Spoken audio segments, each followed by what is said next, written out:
우리는 지난주에 참 안타까운 소식을 접하였습니다.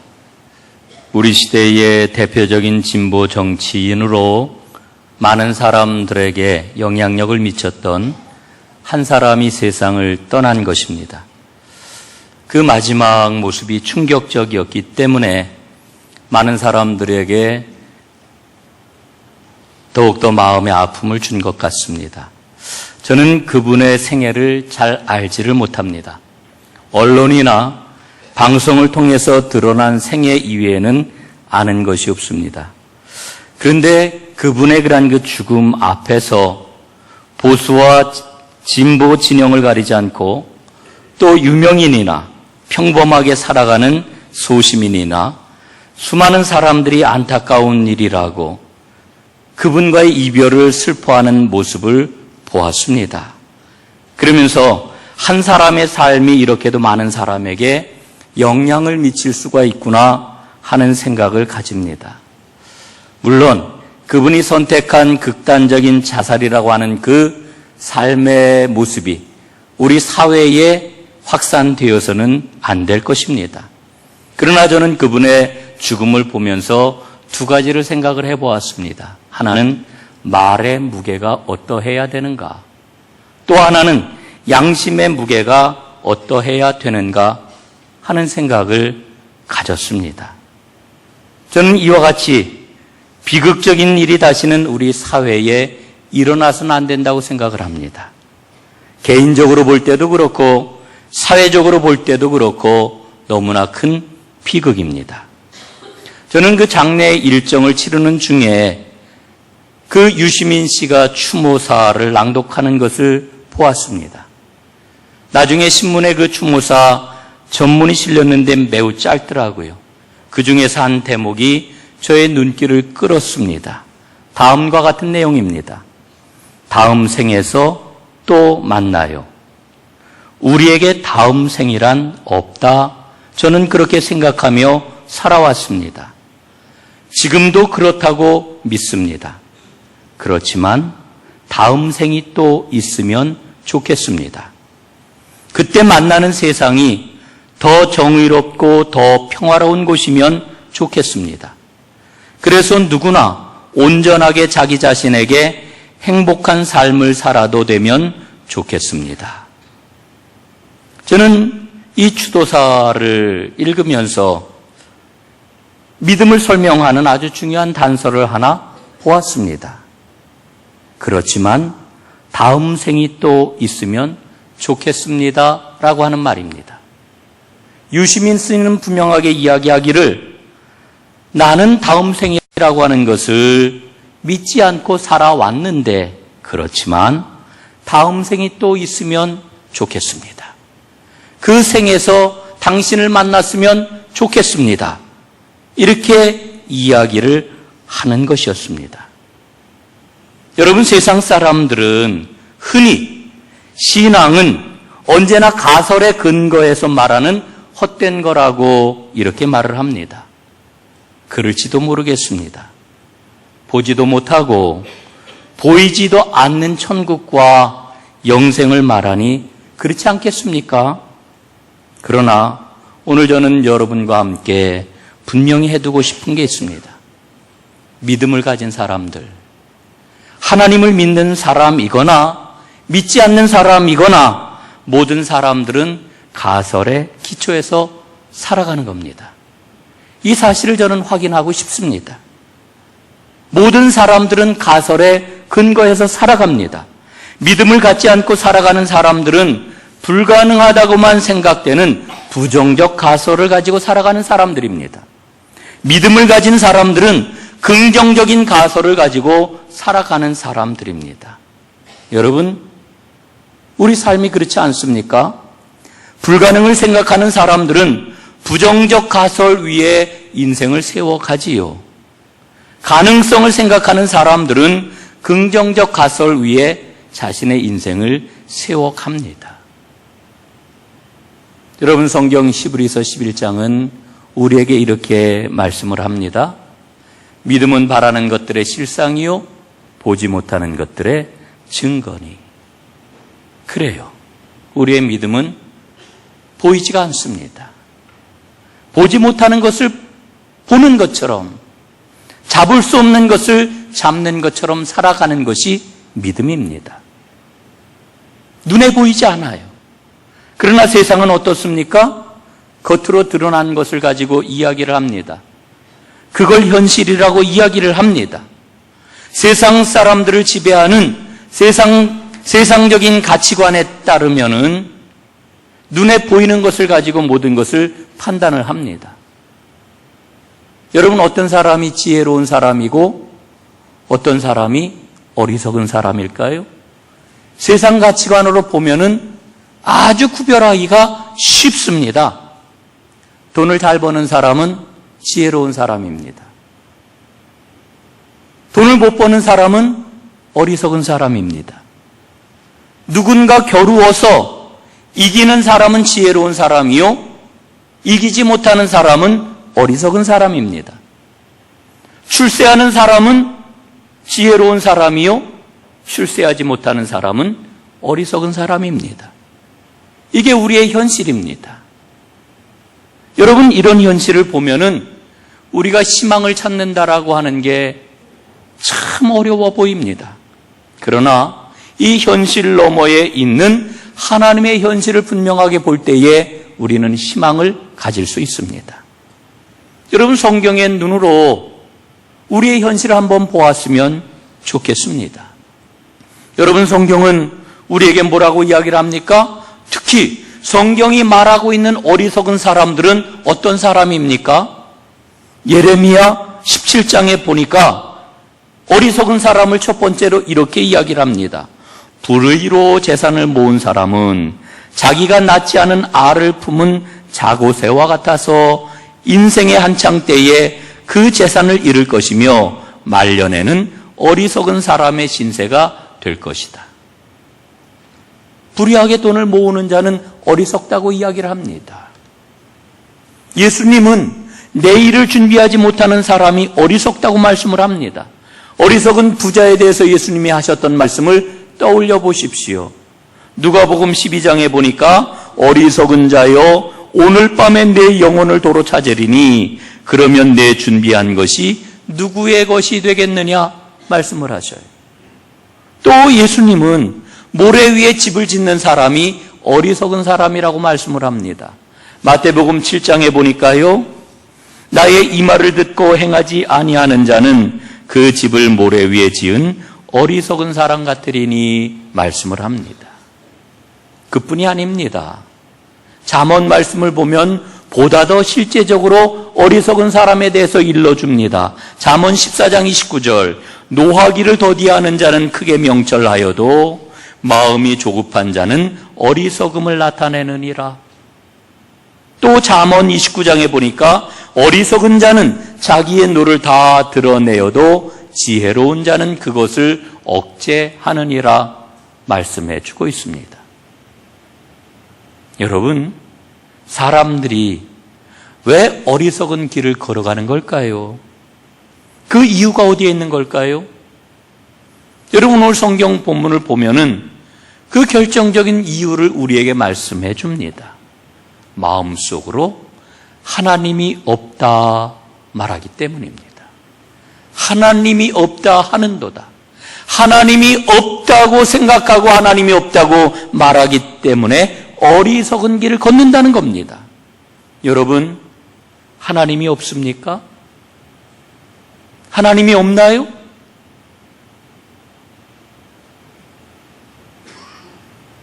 여러분, 어리석은 사람이 하나님을 보지 못하는 겁니다.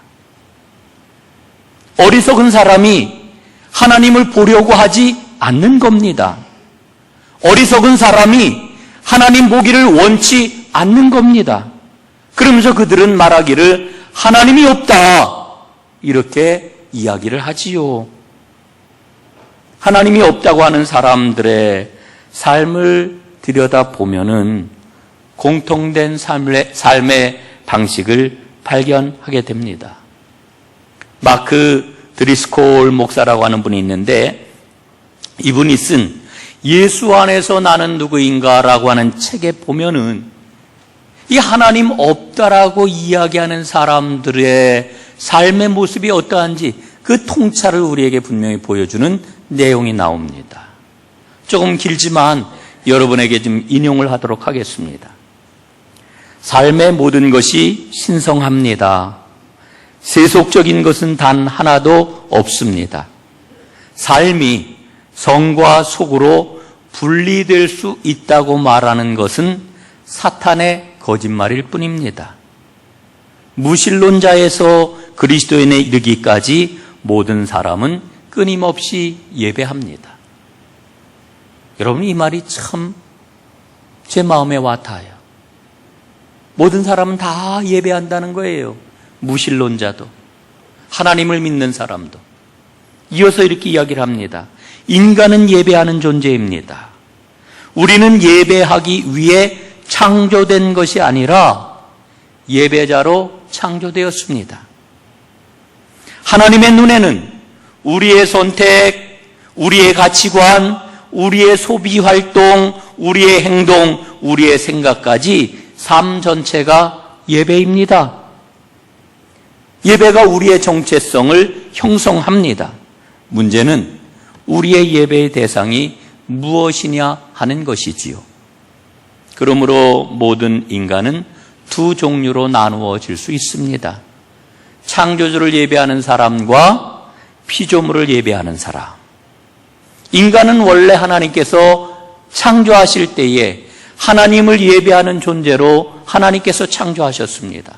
그런데 인간에게 죄가 들어오게 되고 이 죄 때문에 인간은 하나님 대신에 다른 사람이나 혹은 다른 사물을 예배하려는 경향을 갖게 되었습니다. 이게 바로 우상 숭배입니다. 여러분, 정말 우리의 신앙의 본질을 잘 일러주고 있는 그런 내용이 아닐 수가 없습니다. 여러분, 우리는 모두 다 정체성이 있어요. 우리는 모두 다 자기 가치관을 갖고 살아갑니다. 내가 누구냐? 나는 무엇을 소중하게 여기느냐? 무엇을 이루려고 하느냐? 무엇을 쫓아 사느냐? 여러분, 이것은 자동적으로 내 안에서 작동이 되는 나의 심적이고 영적인 메커니즘입니다. 그런데 중요한 게 뭐냐 하면은 이게 바로 신격화가 된다는 거예요. 나의 정체성과 나의 가치관이 내 안에서 신격화, 신의 자리를 갖게 된다는 거예요. 그렇게 신격화한 예배 대상을 찬양하고 그것을 위해 살아가게 되는 거지요. 그러므로 모든 사람들은 자기가 예배하는 대상을 위해 살아가는 겁니다. 여러분, 그렇기 때문에 세상적인 가치관에서 하나님을 믿고 따르는 가치관으로 옮기는 게 얼마나 중요한지 몰라요. 여러분, 로마서 말씀을 보면은 우리가 너무나도 잘 알고 있는 12장 1절에서 우리에게 우리가 드릴 영적 예배가 뭐냐라고 하는 것을 일러주고 있지 않습니까? 여러분, 이 말씀을 좀 더 쉽게 풀어서 일러주고 있는 메시지 성경으로 한번 읽어보겠습니다. 로마서 12장 1절. 여러분의 매일의 삶, 일상의 삶, 자고 먹고 일하고 노는 모든 삶을 하나님께 헌물로 드리십시오. 이것이 우리가 드릴 영적인 예배입니다. 여러분, 오늘 우리는 어떤 예배자인가요? 오늘 우리는 누구에게 예배를 하고 있나요? 여러분, 오늘 본문에서 하나님이 없다고 말하는 사람들은 과연 누구겠습니까? 창조주 하나님을 예배하는 것 대신에 피조물을 예배하는 사람들이 하나님 없다고 이야기를 합니다. 우리는 하나님이 계심을 믿습니다. 우리는 하나님을 만났습니다. 그래서 하나님께 예배를 합니다. 여러분, 그렇다라고 하면은 하나님을 만난 사람의 특징이 뭐겠어요? 삶의 방식이 바뀐 사람이라고 하는 거죠. 피조물을 섬기던 세상 삶에서 돌이켜가지고 하나님을 섬기는 자로 삶이 바뀐 사람, 이게 하나님을 온전히 예배하는 하나님의 사람입니다. 여러분, 사람들은 본능적으로 알고 있어요. 하나님을 만나면 삶이 바뀐다. 본능적으로 알고 있습니다. 여러분, 성경에 나오는 모든 이야기가 무엇입니까? 하나님을 만나서 새롭게 삶이 바뀐 사람들, 그 이야기가 가득하잖아요. 여러분, 믿음의 역사라고 하는 게 뭐예요? 교회의 역사라고 하는 게 뭐예요? 전부 그 얘기 아닙니까? 그런데 어리석은 사람들은 지금까지의 삶이 바뀌는 것을 원하지 않는 겁니다. 그래서 하나님께서는 그들의 모습을 보시고 그들을 향하여 탄식하시는 거지요. 부패하고 그 행실이 가증하니 선을 행하는 자가 없도다. 여러분, 오늘 저는 이 시편 14편 말씀을 읽어내려 가면서 그 말씀을 마음에 새기고 묵상을 하면서 말씀을 새길수록 이 말씀이 서늘한 검처럼 나의 가슴을 겨누고 있는 것을 느낍니다. 오늘 하나님 말씀하셔요. 사람들이 빗나가서 하나같이 썩었지만 하나님은 하나님을 찾는 사람들을, 지혜로운 사람들을 지금도 찾고 계신다고 이렇게 말씀을 하셔요. 여러분, 오늘 말씀 가운데 우리가 정말 놓치지 말아야 될 게 있습니다. 우리는 안심해서는 안 됩니다. 여러분, 안심하지 마세요. 하나님 없다 이렇게 말하는 것은 세상 사람들만 그렇게 말하고 있는 게 아닙니다. 실제로 믿음을 가지고 있는 우리 가운데서도 하나님이 없다는 사람들이 너무나 많아요. 하나님의 이름을 부릅니다. 하나님을 찾기는 찾습니다. 그러나 형식적으로, 외형적으로 껍데기만을 찾고 있는 거지요. 세상 사람들하고 똑같이 성공과 명예에 목숨을 걸어요. 오늘 3절 말씀을 한번 보십시오. 다 치우쳐 함께 더러운 자가 되고 선을 행하는 자가 없으니 하나도 없도다. 이렇게 말씀합니다. 여러분, 이게 불편한 진실이에요. 오늘 나의 모습을, 오늘 우리의 모습을 분명하게 보여주고 있는 말씀입니다. 여러분, 교회 안에 하나님을 믿지 못하는 사람들이 많아요. 정말 하나님이 계시는가? 정말 하나님이 나와 동행하시는가? 정말 하나님의 말씀이 살아있는 말씀인가? 이 진리를 마음속 깊이 받아들이고 믿고 그 말씀대로 살아가야 되는데 그렇지 못한 사람들이 너무나 많아요. 오늘 성경은 이와 같은 사람들을 가리켜서 어리석은 사람이라고 이렇게 말씀을 합니다. 여러분, 오늘 4절 말씀은 하나님의 탄식이에요. 죄악을 행하는 자는 다 무지하냐? 죄악을 행하는 자는 다 무지하냐? 여러분, 이 말씀이 어떤 말씀입니까? 하나님을 알지 못하고 세상 지혜를 추구하면서 눈에 보이는 세상 이익을 위해 살아가는 사람이 죄악을 행하는 것은 너무나 당연한 일이에요. 그런데 믿는 사람들이 하나님을 찾지 않는 이 무지함을 어떻게 하면 좋겠느냐? 하나님 탄식하고 계시는 거예요. 여러분, 하나님을 볼 수 없는 사람은요, 사람도 제대로 보지 못합니다. 여러분, 오늘날 보면은 사람을 집어삼키는 끔찍한 일들이 하루가 멀다 하고 일어나잖아요. 인간에 대해서 무자비한 죄악을 행하면서도 주저하지 않는 까닭이 어디에 있느냐? 하나님을 보지 않기 때문에 그래요. 그런데 하나님께서는 하늘에서 인생을 굽어 살피십니다. 지혜로운 사람이 어디에 있는가? 하나님을 찾는 사람이 어디에 있는가? 오늘도 하늘에서 두루두루 살펴보고 계시는 겁니다. 여러분, 하나님을 찾고 계신가요? 하나님을 찾는 사람은 특징이 있어요. 하나님을 찾는 사람은 어떤 사람이냐? 하나님이 원하시는 게 무엇인지를 묻는 사람, 이게 하나님을 찾는 사람입니다. 여러분, 많은 사람들이 하나님을 믿는다고 하면서도 하나님이 원하시는 것을 묻지를 않아요. 하나님을 찾는 사람은 하나님이 원하시는 게 뭔지를 묻는 사람이에요. 그런데 하나님을 믿는다고 하면서 하나님이 원하시는 것을 하나도 물어보지를 않아요. 오로지 관심이 어디에 있느냐? 자기가 하고 싶은 것, 여기에만 관심이 온통 쏠려 있어요. 여러분, 교회를 다니지 않고 하나님을 믿지 않는 사람들도 자기가 원하는 것을 위해서 자기보다 더 큰 신적인 존재에게 구할 줄 압니다.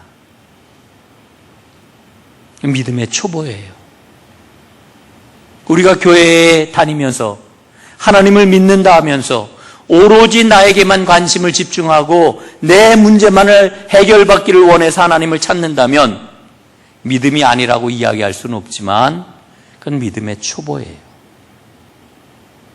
진정으로 하나님을 찾는 사람은 하나님이 원하시는 게 뭔지를 물어야 돼요. 사랑하는 여러분, 하나님을 찾는 사람은 하나님만을 최우선적으로 생각을 합니다. 최우선적으로. 그게 내 삶의 가장 중요한 문제의 일이라고 하는 것을 알고 하나님을 찾습니다.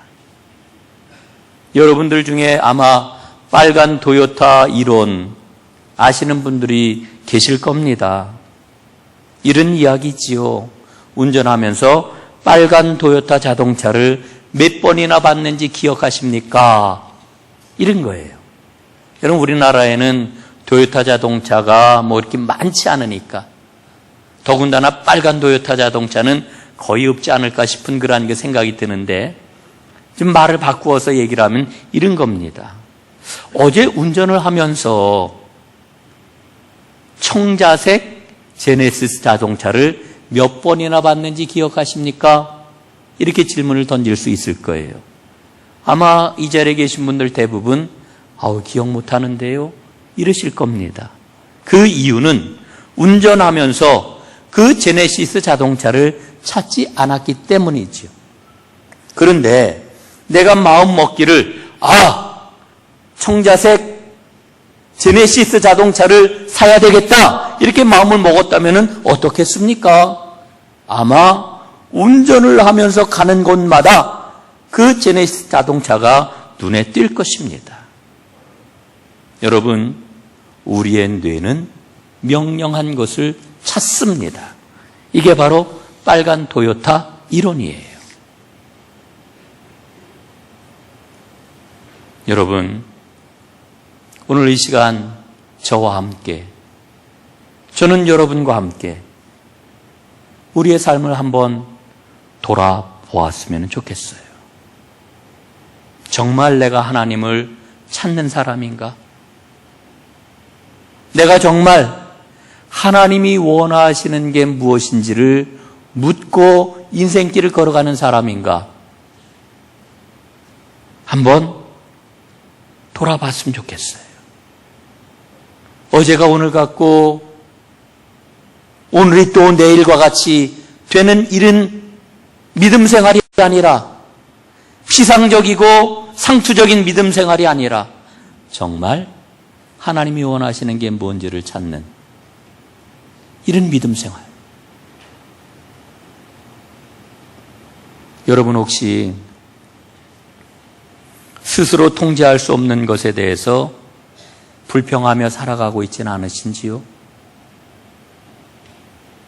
혹시 내가 스스로 바꿀 수 없는 것에 대해서 원망하며 살아가고 있지는 않으신지? 여러분 어떠세요? 내 힘이 미치지 않는 것에 대해 불평하고 내가 바꿀 수 없는 것에 대해서 원망하고, 아유, 내 모습이 그래요. 내가 그래요. 만약에 이렇게 생각하시는 분이 있다라고 하면은 틀림없이 이런 삶의 태도를 바꾸려고 노력하고 계시는 분일 겁니다. 여러분, 그런데 어떻습니까? 내 힘 가지고, 내 노력 가지고 바뀌어지든가요? 바뀌어져요? 훈련도 받고 무슨 행사에 참여도 해보고 애를 써보지만 안 바뀌어요. 바뀌어지지 않아요. 그래서 이 바꿀 수가 없구나 낙심을 하게 돼요. 여러분, 삶의 태도는 내 노력과 애씀을 통해 내 능력 가지고 바꿀 수 있는 게 아니에요. 내 안에 주인이 바뀌어야 됩니다. 내 안에 주인이 바뀌어야 돼요. 내 안에 주인이 바뀌지 않으면, 내 안에 예배하는 대상이 바뀌지 않으면, 내 안에 신격화되어 나에게 명령하는 그게 바뀌지 않으면 절대로 바뀔 수가 없어요. 안 바뀌어집니다. 여러분, 하나님을 찾는 사람이 되십시오. 하나님이 원하는 것을 구하십시오. 하나님은 오늘도 하나님을 찾는 사람, 하나님이 원하는 게 뭘까? 이걸 애써 찾으면서 하나님 앞에 기도하는 이와 같은 사람을 오늘도 찾고 계십니다. 그 사람을 통해서 하나님은 당신을 드러내시기를 원하십니다. 그 사람을 찾으시면은 그 사람의 손을 꽉 붙잡고 하나님이 뭘 하실까요? 일을 맡기십니다. 하나님의 일을 맡기셔요. 여러분, 하나님이 일을 맡기신다 그러면은 이 자리에 계신 많은 분들이 신앙생활을 오래 했기 때문에 아이고, 덤터기 쓰는 일인데 하나님 그것만은 제발 저에게 하지 말아 주옵소서, 이런 마음이 있을지 모르겠어요. 그러나 저 분명히 말씀을 드립니다. 하나님이 찾으시는 그 사람이 되어가지고, 내가 하나님의 손에 붙잡힌 바 되어가지고 하나님이 하나님의 일을 맡기는 그 순간, 여러분, 그것은 나에게 큰 복이 될 줄로 믿습니다. 여러분, 왜 그럴까요? 왜 그럴까요? 그럼 인간은요, 사람과 사람 사이에도 염치를 알고 도리를 알아요. 예? 우리는 모두 다 염치가 있고 도리가 있잖아요. 그래서 어떻게 해야 되는지를 알아요. 아유, 이거 내가 그냥 있을 수가 없네. 아유, 이거 얼마 안 되지만, 이거 뭐 부족한 거지만, 여러분 어떻게 해요? 그래서 뭔가를 보상하기도 하고 마음을 나누어 격려하기도 하고, 그러면서 그렇구나, 예? 이른단 말이지요. 여러분, 하나님이 우리에게 하나님의 일을 맡기실 때 일만 맡기시고 하나님 입을 닦으실까요? 여러분, 믿음을 가지세요. 하나님이 나에게 일을 맡기시는 그 순간, 내가 하나님을 찾는 사람이요, 하나님이 원하시는 게 뭘까? 그 뜻을 구하는 사람으로 하나님의 눈에 띄어가지고 하나님이 나를 붙잡으시는 그 순간, 내 인생은 주 안에서 형통하고, 주 안에서 평안하고, 주 안에서 기쁘고, 주 안에서 행복하고, 주 안에서 능력 있고, 주 안에서 빛나고, 주 안에서 높아지는 아름다운 인생이 될 줄로 믿습니다. 여러분, 하나님이 사람을 찾으신다니까요. 세상 모든 사람들이 다 한결같이 하나님이 없도다 하는 세상 가운데서 하나님이 하나님을 찾는 사람을 지금 찾고 계셔요. 오늘 예배하는 여러분과 제가 하나님이 찾으시는 그 사람이 될 수 있기를 간절히 소원합니다. 여러분, 그리 될 때 하나님께서는 하나님 나라를 위하여서 아낌없이 우리에게 그 길을 걸어갈 수 있도록 풍성하게 부어주시고 인도하시고 열어주시고 능력 있게 하실 줄로 믿습니다. 이 믿음의 은총이 여러분에게 또 우리 공동체에 가득하기를 주님의 이름으로 축원합니다. 기도하겠습니다. 아버지 하나님 고맙습니다.